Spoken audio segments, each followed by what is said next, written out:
Type 2 diabetes, heart disease, depression, chronic fatigue, auto immune diseases या obesity में क्या common link है?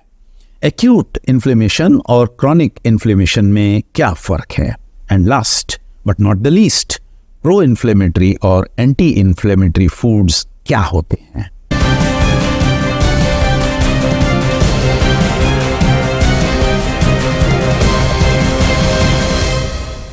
Hello and welcome to nourishing काका।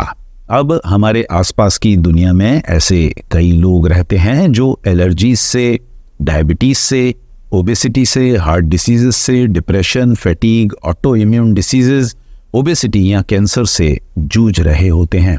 और ये लोग अलग अलग हो सकते हैं, इनकी पर्सनैलिटी अलग अलग हो सकती है, इनका बॉडी टाइप या इनका बॉडी शेप अलग अलग हो सकता है, इनकी बीमारियों की इंटेंसिटी या मैग्नीट्यूड अलग अलग हो सकते हैं और इन सब बीमारियों के नाम भी हमें अलग अलग लग सकते हैं। लेकिन इन सब बीमारियों के मूल में एक लिंक कॉमन पाई जाती है और वो है इन्फ्लेमेशन। इनमें से अधिकतर डिसीजेस इन्फ्लेमेटरी डिसीजेस हैं और हर क्रॉनिक डिसीज से ग्रस्त मरीज या पेशेंट की बॉडी में इन्फ्लेमेशन किसी न किसी लेवल पर मौजूद होता है।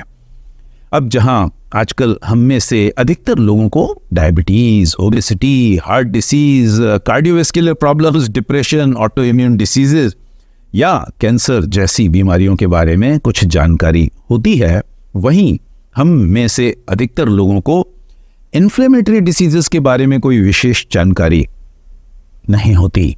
इनफैक्ट अधिकतर लोगों को ये भी मालूम नहीं होता कि इन्फ्लेमेशन दरअसल किस चिड़िया का नाम है। और दूसरों की बात करना तो एक तरफ, आज से 15 साल पहले खुद मुझे भी इसके बारे में कुछ पता नहीं था, कोई विशेष जानकारी नहीं थी।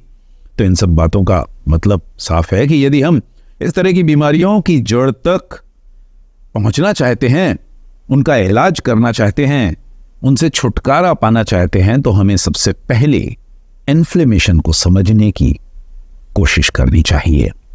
अब इन्फ्लेमेशन हमारी सेहत का और हमारी वेलबीइंग का एक बहुत ही इम्पॉर्टेंट हिस्सा है।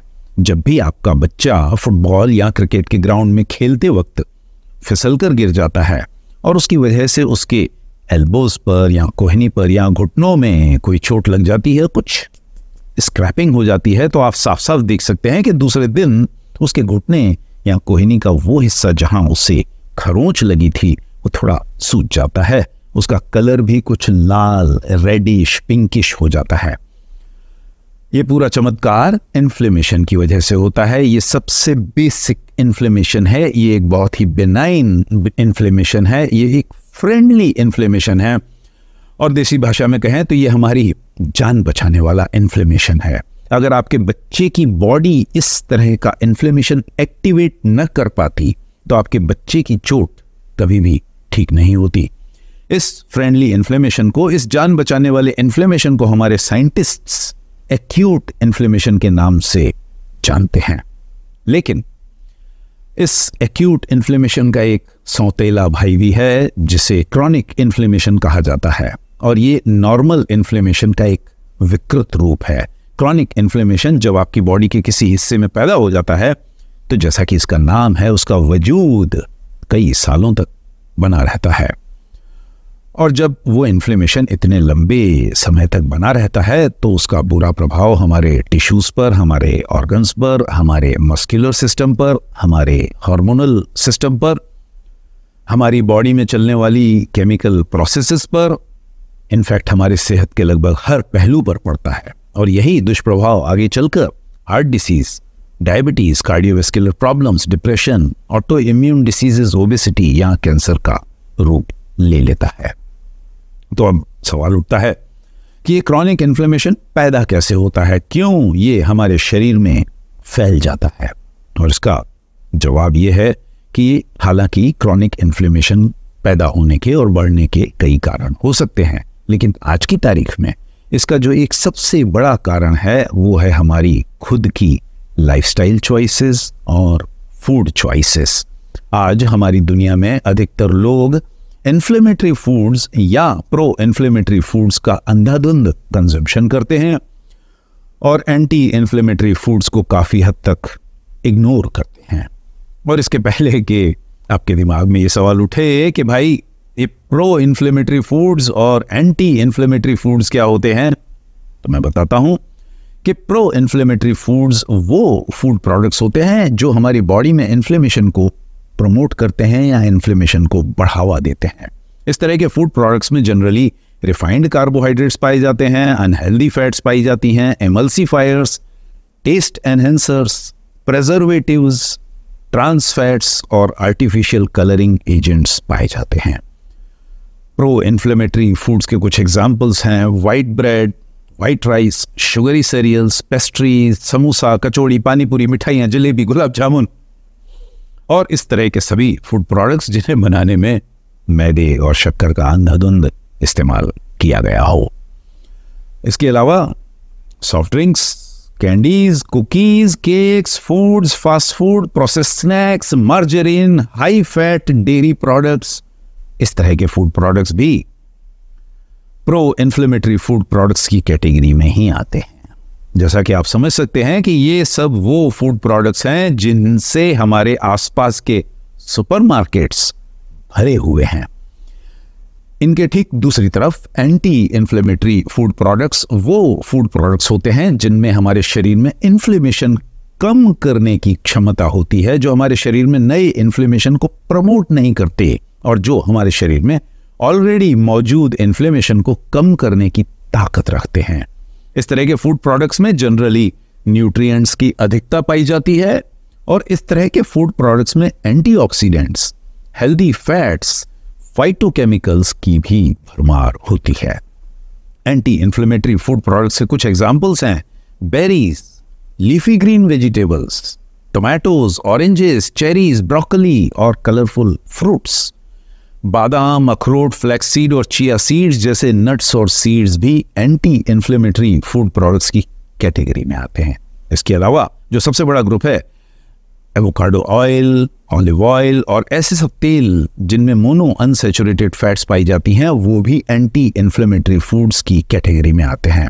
और यदि हम ग्रेन्स की बात करें, फूड ग्रेन्स की बात करें, तो brown rice, red rice, black rice, wild rice, whole ragi grain, whole bajra grain और कीनवा, ये सब भी एंटी इन्फ्लेमेटरी फूड प्रोडक्ट्स की श्रेणी में आते हैं। एंटी इन्फ्लेमेटरी प्रॉपर्टीज का एक और फूड ग्रुप होता है जिसका हमारे देश में लगभग हर घर में इस्तेमाल किया जाता है। आप करते हैं, मैं करता हूं, और ये है स्पाइसेस एंड हर्ब्स। हल्दी, अदरक, सिनेमन, लहसुन और इस तरह के अन्य स्पाइसेस भी एंटी इन्फ्लेमेटरी प्रॉपर्टीज से भरपूर होते हैं। जैसा कि आप समझ सकते हैं, एंटी इन्फ्लेमेटरी फूड प्रोडक्ट्स में आपको भरपूर मात्रा में विटामिन्स, मिनरल्स और माइक्रोन्यूट्रिएंट्स की प्राप्ति होती है। ये सब आपको सेल्यूलर लेवल पर सेटिस्फाई करते हैं, आपके शरीर की हर छोटी से छोटी विटामिन्स और माइक्रोन्यूट्रिएंट्स की मांग को पूरा करने की कोशिश करते हैं। इस तरह के फूड प्रोडक्ट्स आपके गट माइक्रोबायोम को उसकी ज़रूरतों के हिसाब से सॉल्युबल फाइबर भी सप्लाई करते हैं और इसलिए इस तरह के फूड प्रोडक्ट्स आपकी सेहत के लिए सही साबित होते हैं। जैसा कि आप समझ सकते हैं, pro inflammatory foods basically junk foods हैं, फास्ट फूड्स हैं, कन्वीनियंस फूड्स हैं, बाजार में बनी हुई वो चीज़ें हैं जो ready to eat food products होते हैं जिनकी हमें पिछले लगभग 30-40 सालों के दौरान खाने की आदत पड़ गई है। नो डाउट इस तरह के फूड प्रोडक्ट्स किचन में हमारा कुकिंग करते वक्त थोड़ा बहुत समय बचा देते हैं, ज़रूर बचा देते हैं, नो डाउट अबाउट इट। लेकिन हम अक्सर इस बात पर ध्यान नहीं देते कि इस तरह के फूड्स क्रॉनिक डिसीजेस को बढ़ावा देते हैं और फिर उन क्रॉनिक डिसीजेस का इलाज करने में हमारी जिंदगी भर की कमाई और बहुत सारा बेशकीमती वक्त बर्बाद हो जाता है।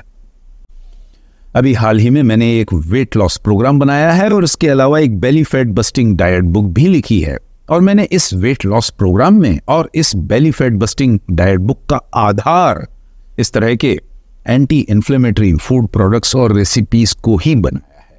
ऐसे फूड प्रोडक्ट्स को जो हमारी बॉडी में ऑलरेडी मौजूद इन्फ्लेमेशन को कम करने में अपना योगदान देते हैं और नए इन्फ्लेमेशन को प्रमोट नहीं करते, और इसके अलावा हमारे शरीर को हर तरह के विटामिन्स, मिनरल्स और माइक्रोन्यूट्रिएंट्स को भी सही मात्रा में सप्लाई करते हैं।